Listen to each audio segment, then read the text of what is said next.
This is YogiChris coming to you from Base 1 Stoic Temple, 408 area code, Campbell, California, where I live with the Rosh Zapardi Bazaar and two of the guardians of IMC Base 1. And this is an interesting show. You know, AZD proposed the question or the title of a talk that he'll be giving later. What is IMC? And I don't know if he's still doing exactly that talk, because he messaged our group chat and said, you know, he hadn't promoted it, so he's still going to do an open class. So I don't know if that's exactly the talk he's going to do, but it really inspired me because earlier he gave me quite an accomplishment intro on Dragon's Lair. And so there's a bunch of terminology there that people just come into this podcast don't even know what I'm talking about. Dragon's Lair is a membership program that 250 guys or so are a part of, and it's climbing. It keeps going up. And accomplishment intro is when you introduce a friend or somebody, let's say a speaker, you're about to introduce a speaker, and you do it in a way that highlights their quote accomplishments or their value. And you know, if you get 100 different guys to do it, you're going to get 100 different accomplishment intros. But you know, when you have one from the top player on the planet, AZD, and how, you know, his understanding of what is perceived as value, which we all learn as you study this stuff and you start to notice when people indicate interest or disinterest. Guys, girls, old, young, you know, left, right, up, down, everywhere. And calibrate, especially, you know, you'll get away with it. Like, let's say you're going for the multiple relationships thing. One girl will indicate interest about certain things that she won't indicate the interest on that same thing when another girl is around. It's very interesting. She'll indicate, or she'll shit test, which is kind of an indication of disinterest. It's interesting. Shit test is kind of both. It's an indication of interest. That's why she's shit testing you. She wasn't interested, she wouldn't test you.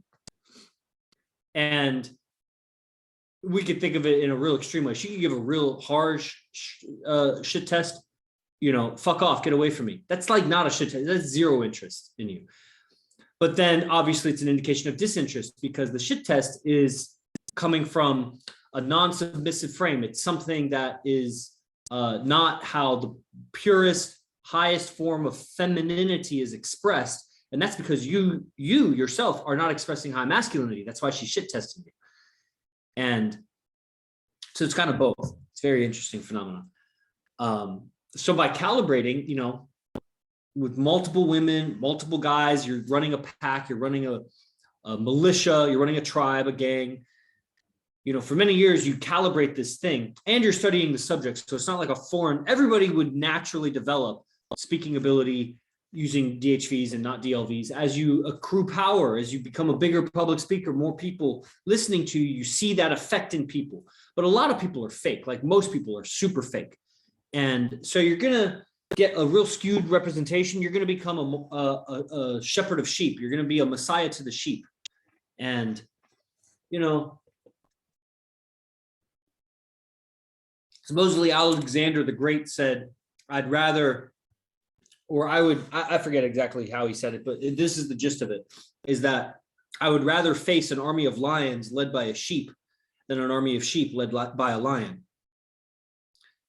And so that's very interesting. You know, if you're shepherding sheep like that, there is that as a counter thought. But being the most popular, winning the most popularity contest amongst the sheep is, you know, you got to look at that. Like the money, fame, power that you seek is also probably in your imagination an acceptance and validation of the sheep, of the masses, unless you're going super niche with it. And then that growth and explosion is probably not going to happen the same way it would as if you were like Cardi B or doing some ridiculous TikTok video that like adds value, no value to anybody. It's just, you know, ridiculous or slutty or something. A lot of slutty TikToks and Instagrams or whatever. It's like, you could argue there's some value there, but it's really not. It's an illusion of value. Just like, I wonder, all these girls that have so many options on Instagram or whatever, what if there was no Instagram? Like just rewind 20 years, 25 years before MySpace and everything. Like that same girl looking just as good. Like what is she going to do to get all that attention, to get her OnlyFans or her whatever she's doing to make money off of that merchandise and sponsorship or whatever, because she's Insta famous because she's been posting herself like that. Like, it's so interesting how social media has broadened the female's reach to men. Hundreds of thousands of men she gets hit on by so many comments, DMs, everything. And whoa, she's not prepared for that psychologically, ethically. She hasn't been prepared for that. It's just she's going to be taken advantage of. Then she's going to become jaded, and then she's going to use all of her power and authority to express a very jaded, skewed perspective of life, because social media is amplified. You know, if you put rocket fuel and a rocket engine behind a tricycle, it's going to go off the road. You can't just give a bunch of power to something that's not designed to have power. And for us men, our design for power is going to be in our mindset. That's where the structure is. That's where the tricycle, bicycle, Ferrari, alien spacecraft is. It's in your mind. Right on. Abel Fernandez, I think that's from Instagram, right? You make all those video promos for your business. Your Instagram is filled with like these professional, I think, if I'm remembering. I remember people by like Instagram handles and like what they look like. I don't know a lot of people's real names. Like David Melnick, I was like, nah, he's production. That's production G on Arslan uses his name, so it's Arslan. Always is King Cali Pack or King Cali Pat. It's like, that's King Cali. That's that. Oh, always? Oh, that's what that is. Okay, so this episode, so that still, I doubt anybody's discovered this episode and has continued listening, because it wasn't a very good intro to this episode. This is Enlightened Masculinity podcast. Should I be posting this? I do many episodes that I don't post because I go too deep into subjects. I don't want to just like, even though this is open and free and I'm streaming it on my Facebook, whatever, at least it's to people that have somehow earned a connection to me versus posting it publicly on a podcast where anybody can find it. Like, especially if I hand it over to my women and it's like, because that's open and I encourage them to study. They don't, I don't even know if they do, but like, just keeping in mind, like what I put there, like they don't come to these Zoom streams. They're not part of Enlightened Masculinity. They might be watching my Instagram. A lot of times they do watch if I post a little story. That's why I cut off Instagram sometimes. There's just that's why, guys, there's like 4 people watching my Instagram right now. Go to the link in my bio, join the Telegram group, and there's the Zoom link, and you join the Zoom link. And then you're in my Telegram group, and then you see more of my announcements about things. Right. And I don't spam the Telegram group. There's just something I haven't done, which is Enlightened Masculinity Telegram group. I have not promoted other events or anything other than Enlightened Masculinity in that group. And that's pretty cool, I think. So the accomplishment intro, he gave me quite an accomplishment intro, basically speaking to the audience of 50 or so alpha men, some of my accomplishments and my status, my rank in IMC Nation, which we'll talk about, like what is IMC Nation. And so that was great. And then I said, thank you. And then like 5 minutes later, I realized I would have totally said something else to accept that accomplishment intro, to accept that introduction better and reciprocate it more powerfully. And it would have been something like,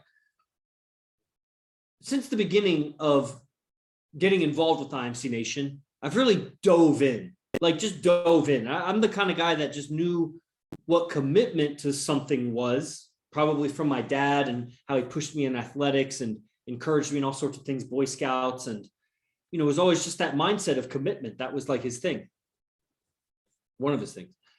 And when I found IMC, I just kept getting more dedicated. I was so loyal to myself because I wanted to succeed. Like I was just telling the IMC officers the other day, I was like, think about being a little more selfish about like, the decisions you're making.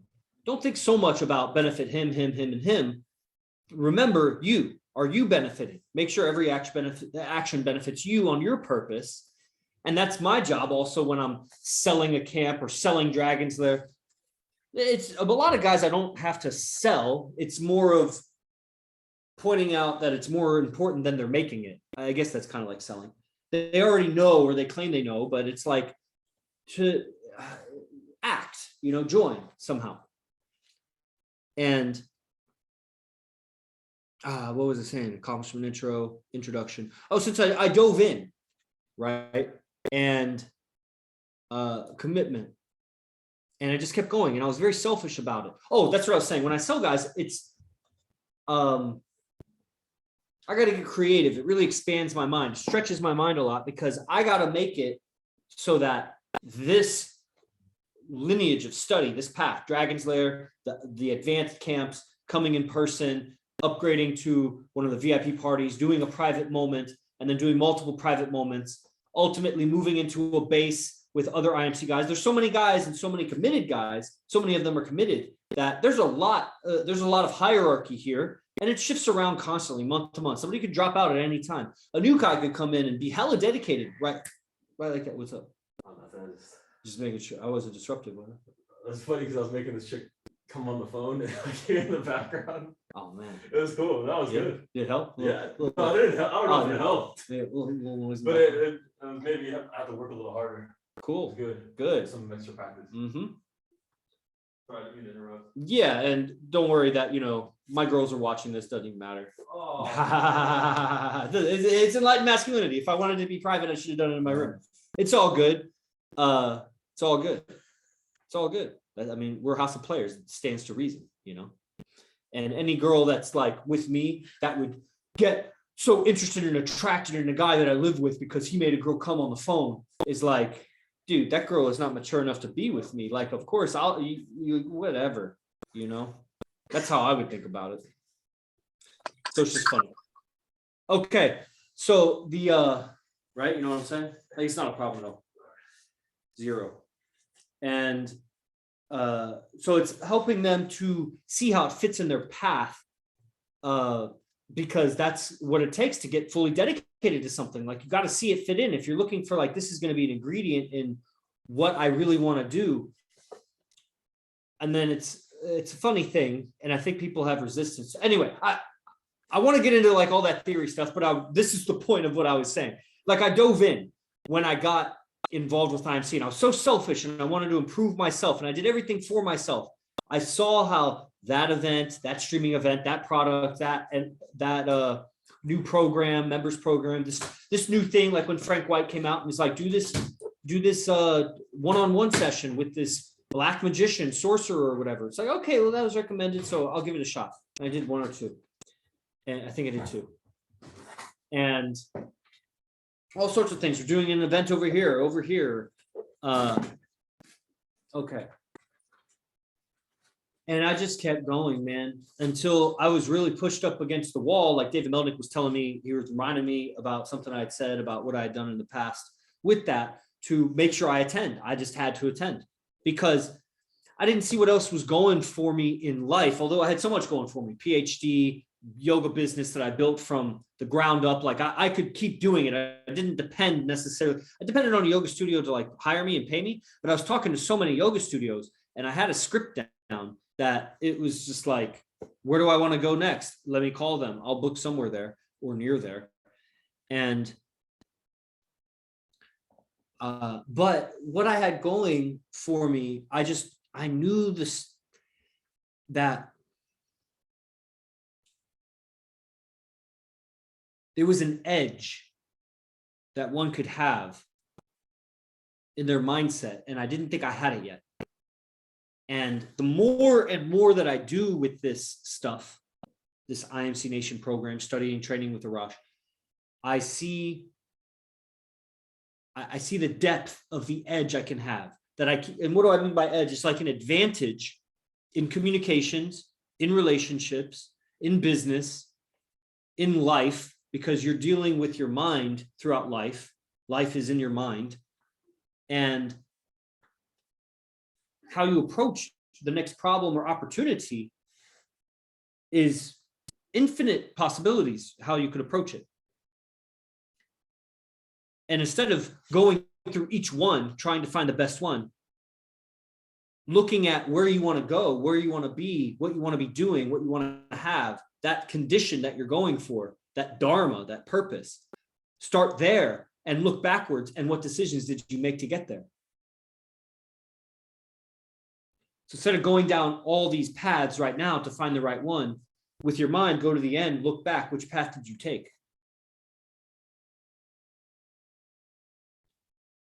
And that's where I saw IMC. I was like, without IMC, what am I doing? What am I doing? I'm going down all these paths. Ultimately, at the end of my vision, basically trying to achieve something that I would be achieving through IMC, but trying to do it like on my own. And so much advantage to the information. What is Dharma? Dharma is, you could like, these words will kind of like you might like, they might repel you, you might not like these words. So I'll give other words also. But an easy translation might be spiritual purpose, your spiritual purpose. And a broader would be like, you were born for a reason. You'll make that reason for yourself.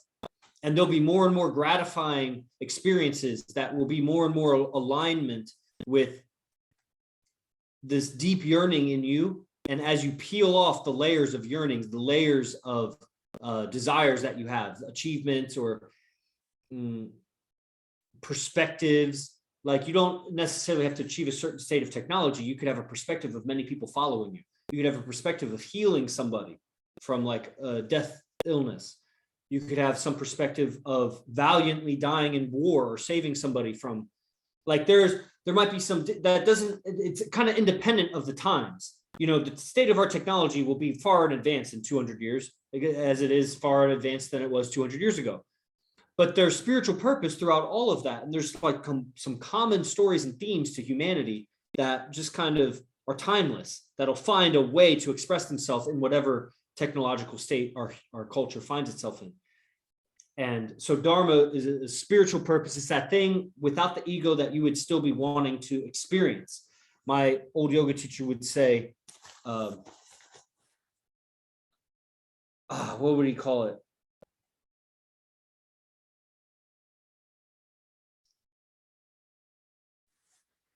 I forget what he called it, but it was essentially that thing you were born to see. You were born to see something, and to see with all your senses. You were born to experience something that you're going for. And if you don't, then you're going to keep chasing it lifetime after lifetime after lifetime, kind of thing. So that's Dharma. And let's see. So IMC to me, as I dove in, like I saw this advantage that was not so different than, let's say, wrestling. And you find that way to hold the chin that makes it hard for them to peel your hand off, or that way to do a misdirection that everybody falls for. Everybody falls for that. Man, they just keep falling for that. It's like you got this advantage until the world learns that move, and now you have to think of a better move. And that's the evolution of things. And that's what happens in the culture. That's what happens in the dating game. Women are learning. They have access to so many men that they're learning the strategies of the basic man. And so your strategy isn't that special, actually. She's probably seen it, heard it before. The prettier she is, the more she's seen and heard. And not just the prettier, it's how much out there she's been. And then her prettiness, it's so contextual. And, you know, so it's not so simple what her experience has been, but basically her sexuality and her femininity, the more she's put it out there, the more response she's gotten from men, depending on how densely populated and where she is and so on. Who's been around her, if her dad's been protecting her, brother, whatever. And then she's going to have opinions about men and dating and everything, but she holds so much of the power. Just look at social media. I mean, she doesn't need hardly any skills. She needs the skills of beauty to get a lot of attention, which are skills. It's not like that's not a skill. I don't have any of those skills hardly. I know how to go to a woman to make me look more beautiful, do my eyebrows, dress me, like what's the best scent to wear. And then some aesthetic improve, like it's women that suggest and do the research for me and what have you. So this advantage, it was like going to an advanced wrestling camp and learning this move for this situation. And unless you're in the game, if you're not in wrestling matches, a lot of the moves they'll show you, they'll be over your head, or you won't understand the context because they're giving you all these contextual situations. When he turns the corner, then you do this. And then when he leans like that, then you do this. And it's like, man, if you're just starting out with wrestling, you're like, I don't even know like when I'll be in this position. But if you're more advanced at wrestling, you might be forcing that position and making that position happen, because then you have an advantage. You just put yourself in that position because you know how to get out of it or know how to win in that position. But if you're new or if you're not in the game, if you're just studying moves and you never put it into practice, it's going to be like, man, what are you going to do with that information? It's not going to integrate the same way. So the more I got involved in the game of life, entrepreneurship and, relationships, game and pick up in a way that I said it a long time ago. I pick up relationships. I don't pick up girls to fuck them. Obviously, that's part of it. That's like on the thing. It's on the line of it.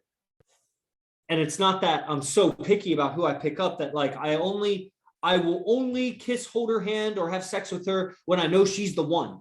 It's like, how many ones are there? So it's just that perspective. It's the frames. It's my goodness. If you were picking up a chick just to have sex with her, you're probably going to compromise some things that you wouldn't do if you had relationships over your shoulder watching you do it. And it's like, they're not right over my shoulder watching me do it, but I'm so clean. I'm transparent. I got nothing to hide. It's not that I talk about new girls because I think it's rude, but I got nothing to hide. I'm proud of how I do it. And I'm proud in a way that I could brag about it to my women. And that's calibrating your lifestyle. It's calibrating your DHVs, because if you told her how you got her and she has negative reactions to it, there may be some DLVs in that. There also may be the manipulation that I was saying at the beginning of the episode, where she will indicate interest on some things that she wouldn't if another girl was around. She may amplify her interest about some things when the other girl is around also. Add another girl to the mix and you have this Bermuda Triangle situation going on, a portal opens up, and you're going to start to see a majority rules. You'll see when one goes off about this or that. You'll see how she was maybe manipulating your preferences and her preference.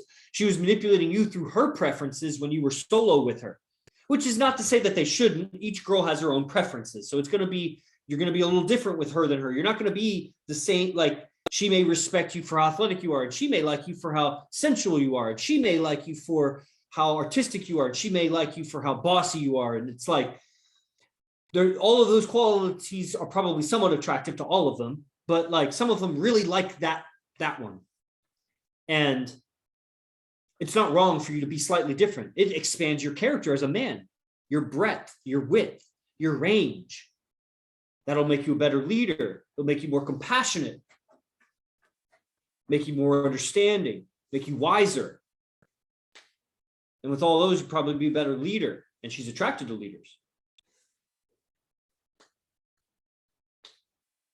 It would be weird if the leader had less range than his people. The people had more range to express themselves, and the leader was really confined.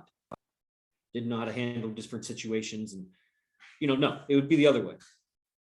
So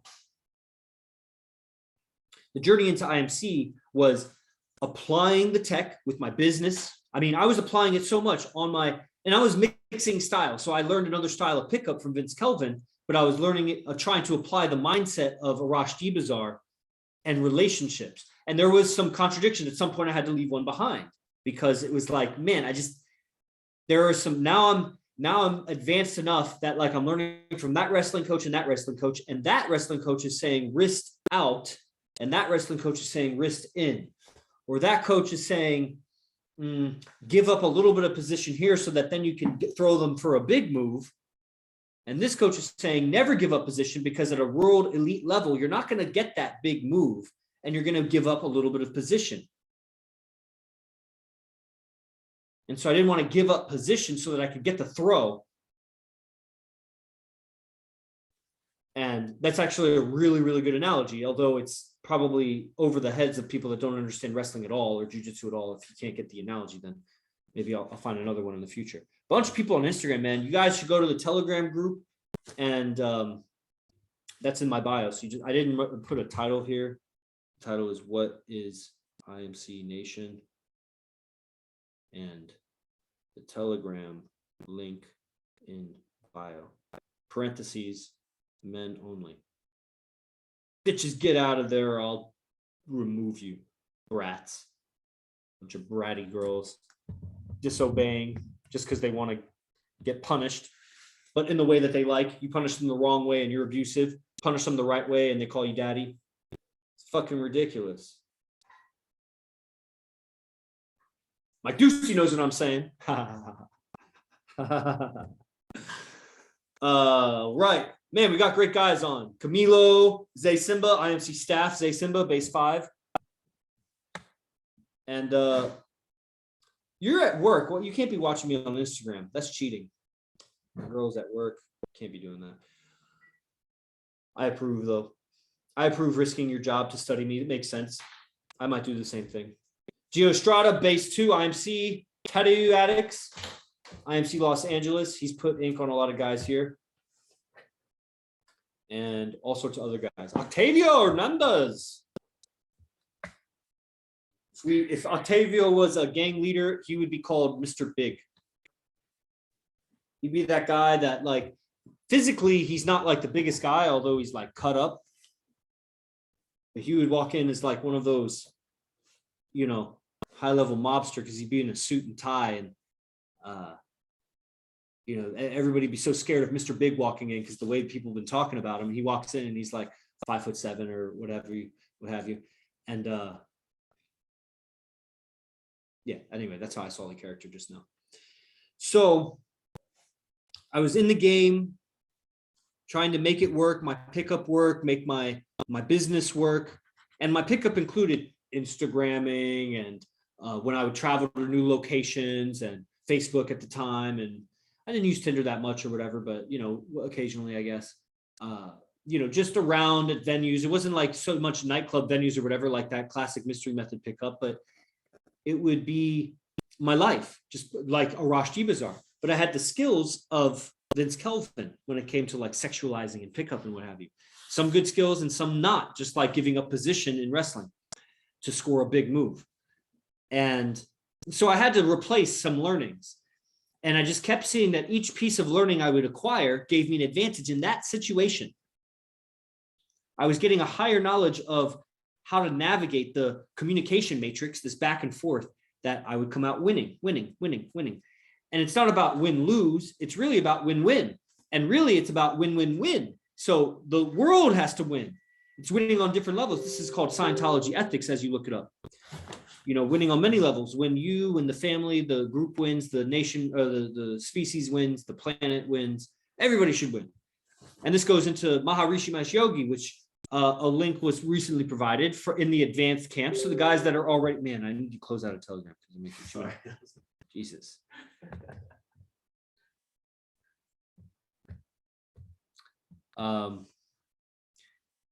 You know, so this link that Maharishi that was given by AZD in the camp, and I watched it, and that pro survival talk. I mean, he's talking that survival, and survival is the root of pickup. Why pickup works? You're demonstrating survival qualities in so many different ways. And if it works, it's so tangible because when it works, the result is right in front of you. It's not all theory. When you communicate survival, it's not just having survival. The communication of survival is also survival. If you can't communicate your survival value, then you don't really have that much survival value. Because as a human, your power is in your communication. And Will Rios is eating this up. Your power is in your ability to communicate to get the results you want. Because I could talk 10 guys into defending me. I'd be a lot stronger than me trying to just like fight 10 guys physically. So you might have all that survival value, but if you can't communicate it, then someone who can communicate is going to come and take that survival value. So is it possible to communicate survival value without actually having survival value? That's pretty powerful. That's pretty magical when you can do that. Create the experience in the other person that you have real value if you don't. And I'm not saying either way is right or wrong. I'm saying that there are two different things. And then when you enter into the world of magic, of abracadabra, of manifestation, and just the science of communication and organizing the people and the material around you through communication, when you communicate value, you can create the value. And here in IMC Nation, and for me, let's say on my journey, as I was going deeper and deeper into IMC with the camps, with everything I could. That's why I'm the captain. That's why I'm in the position I'm in. I'm the captain for so many reasons. And then 2.5 years ago or so, when I got into this position that fast tracked me, that got me on the path to become a captain, not knowing that there was no captain rank at the time. But the path started, I think, really 2.5 years. It started when who knows when it started, since the beginning of time, when I was born. I don't know when we want to pick a start date, but it started definitely when I found and dove into IMC AZD, but I was continually tested and I had to pass those tests. It wasn't a written exam. It was just a testing of my will, of my ambition, of my focus to be here, my resourcefulness, and my willingness to put it into play, in my life and integrate my life and not polarize my life where I'm fake over here and then I'm real over here. But it's to my advantage that I'm fake over here because I depend on that for survival value. So I sacrificed all that to the fire and I lived on the edge for 3 years. Sultan's feeling it now. I was telling Sultan. Oh, yeah. All the fakeness gets burned away. All the non-necessities get burned away. And so you go through a purification process, an alchemy process. You're more pure on the other side. And the pure substance has different properties than the diluted substance. Get a lot of plutonium together, it's going to do differently than when it's scattered across the landscape. It's called critical mass.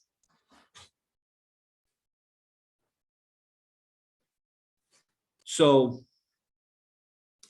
these advantages, I put it into play. I found these advantages and I kept pacing out my communication and, and it's just more and more things get integrated. You weed out these incongruencies in your behavior and in your communication patterns. You weed them out as you replace your communication skills and calibrate to different new and different effects. As you create different effects than you're used to, you'll start to notice when you counter create your different effects, when you create a positive effect and then an older part of your behavior pattern comes out and it counter creates what you had just created. It destroys what you created. You get the girl with some great pickup and then some of your dorky, needy qualities come out and then you lose the girl.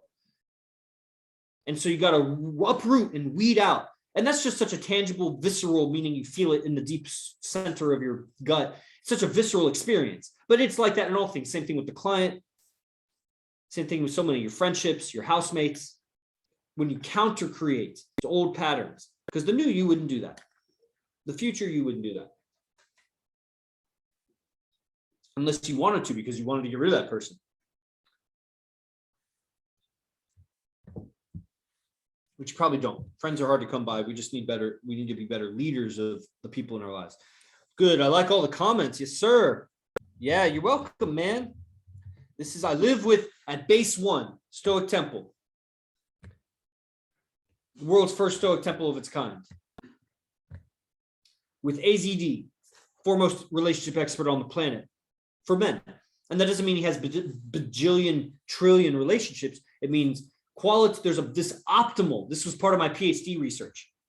Okay. I'm going to give you a PhD level piece of information here. If you can get it, I'm going to try to convey it in terms that you get. You've heard of the 3 laws of thermodynamics. You probably don't know what they are, but there are 3. You probably heard that there are 3.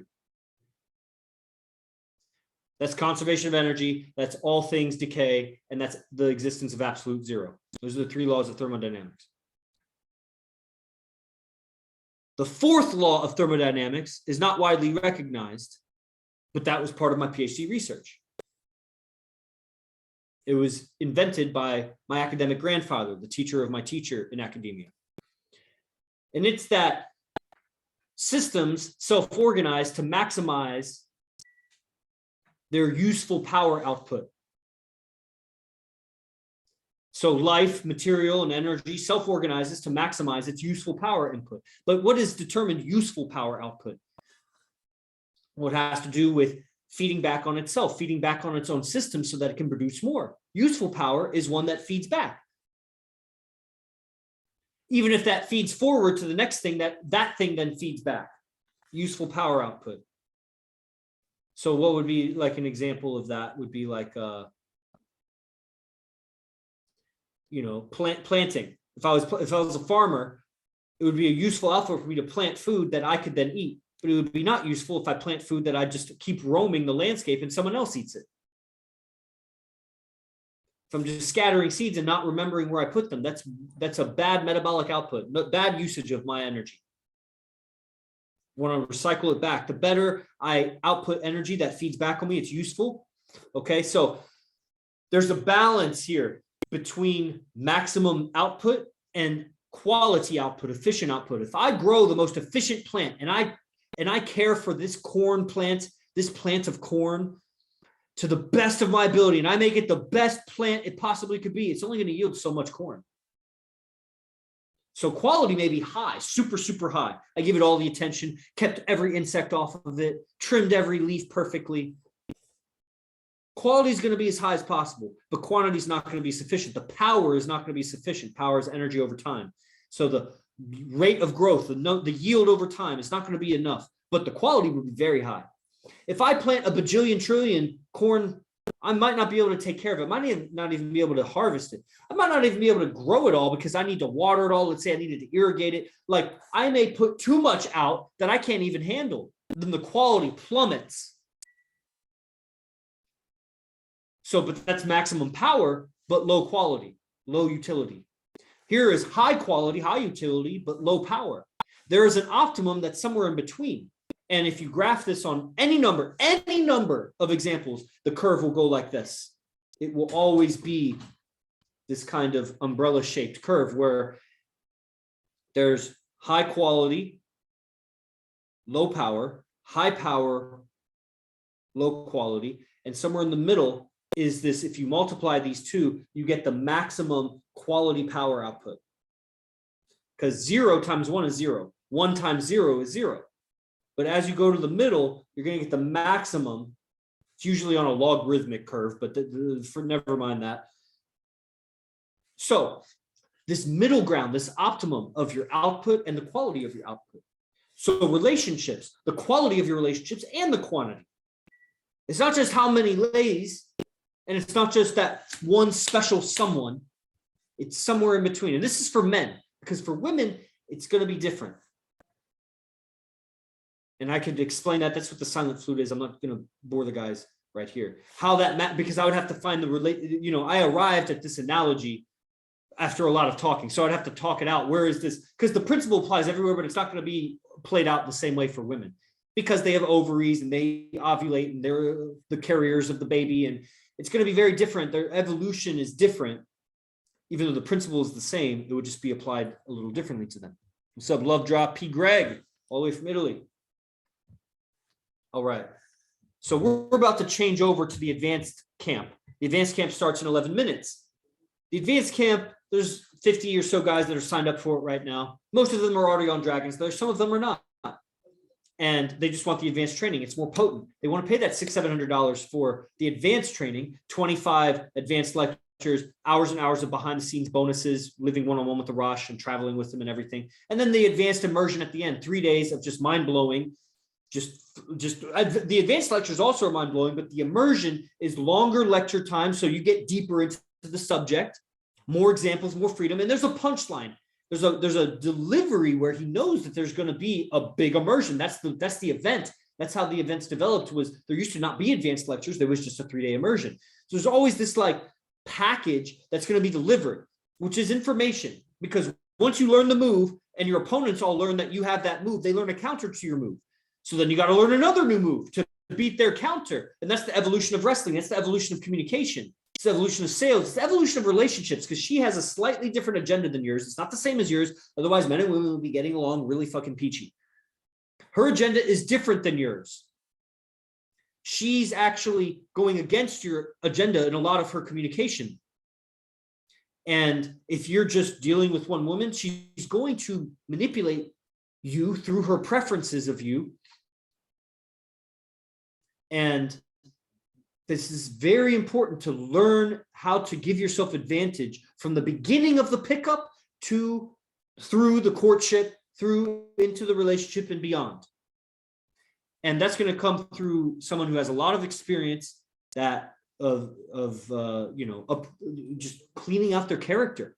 And it becomes, this is character development. We're not selling pickup. We're not selling sex. We're not even selling relationships. We're selling character development. But where are men's characters weakest and lacking the most, it's going to be in most cases, how they deal with women, how they deal with that woman in their life, with all women. And then you're start to see where there's character flaws dealing with men also. But a lot of guys, they can do it kind of with men. It's when you enter a woman into the picture, then their character is like, whoa. So get on the Dragon's Lair. You can see the link in the description for this video if you watch the recording. Dragon's Lair. It's just $97 a month, 6 lectures a week, a vault of like 200 lectures. That's the entry-level program. Some guys, money's not a problem for them in that same way, and they don't have much time. And so they just pay the $600-700 for the advanced training, because if they only have an hour a day to watch something, they're going to watch the advanced stuff, and it is advanced. It's like if you go to a weightlifting seminar from Arnold Schwarzenegger, and there's a beginning weightlifting seminar and there's an advanced seminar, it's still Arnold teaching it. It's going to be great either way, but one is advanced. It's selective. It's showing secrets, because once you give out the secrets, then the world starts to have your secrets. And now you got to develop even greater advantages. And, if you're selfish about it, then this is what you would want, I think. And that's why you're here. That's what you hear in my language. And I'm just a messenger. I'm just a messenger of this stuff. And the captain. So I'm a captain also. Hey, Robert, all the way from Australia, mate. Good day. I'm so ignorant. Over here. Man, that was borderline inappropriate, but that also means borderline appropriate. All right. Let's see. I don't know that I wrapped up my point in a nice bow. Oh, yeah, the gathering. So that's advanced. Some people do that. So that's imcbase1.com. imcbase1.com. You can DM me. I think you guys know what's up with that. I recommend jumping on it and start piecing out your life. Oh, so this is what there was a thing. I think I meant to say this. I went into it real selfishly because I wanted the advantage. I saw the advantage it gave me dealing with yoga studio owners and girls that I would get from yoga studios and relationships. And I was wanting to build my life. I didn't want to just plow through a bunch of girls and, just have that reputation. And, what was I going to do with my life and with my business and with my career and with my family name and all that shit. That was all on my mind. And so I wanted to build a life of integrity that was also powerful and also fulfilled my desires on a deep spiritual level and on a sensory level, if I so chose. Now I live more stoic. I don't sleep on a bed. I sleep on the floor. Like, obviously I've made decisions to, I count my macros and I have all kinds of disciplines that I limit my pleasures or control and contain my pleasures. But I want what I want, and when I leave it to me to evolve past it if I need to grow out of it. But I think that what IMC Nation offers as a philosophy is really empowering men. I see it, they see it, I see it in myself, my family sees it in me. Man, how powerful it is when your girl is going through that hard time, or she's going through that doubt, that medical emergency, or that, that certain situation, when mom or sister or man, and you know what to say, not because of your understanding of psychology. You can see it when you pull from these tools and understandings. When you're in conversation with them and you're literally pulling from things that you have learned, and you're like a surgeon or like a chess master strategically addressing with strategy this attack. This guy is wrestling you and you know what to do. So he comes at you and clubs your head real strong and headbutts you, and he's got that advantage. He's got an advantage. He's so long and lanky, but you know what to do.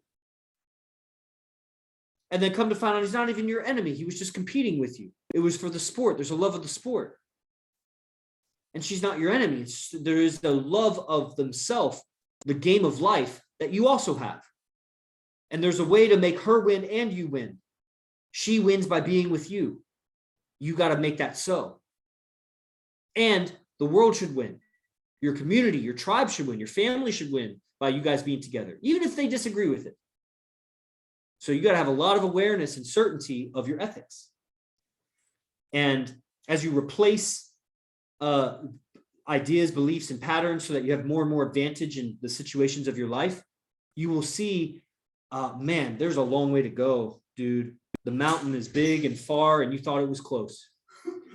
And I'm telling you, man, change is real. So join Dragon's Lair, $97 a month. Camps, $697 a month.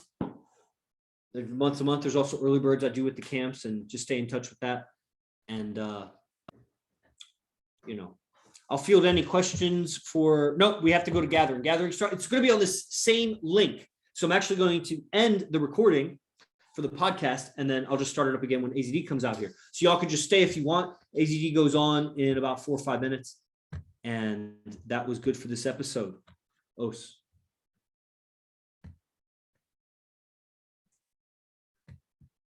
Yeah, my bad about that. Yeah,